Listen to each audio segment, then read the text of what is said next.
สวัสดีครับทุกคนผมนนท์จากช่องจอรี่ป๊อปวันนี้เราอยู่ที่ไร่ภูตะวันครับ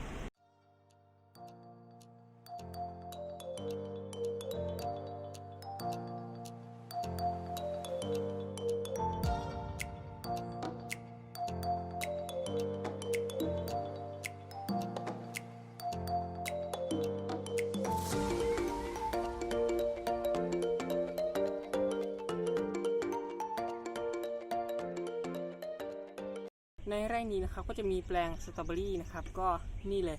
ไปดูกัน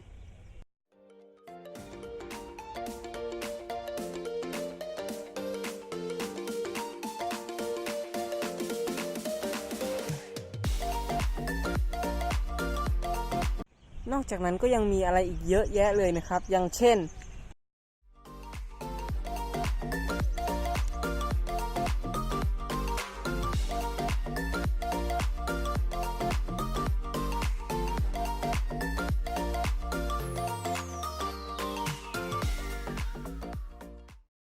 และแน่นอนนะครับช่อง YouTube ของเราสิ่งที่ขาดไม่ได้เลยนะฮะก็คือการบินโดรน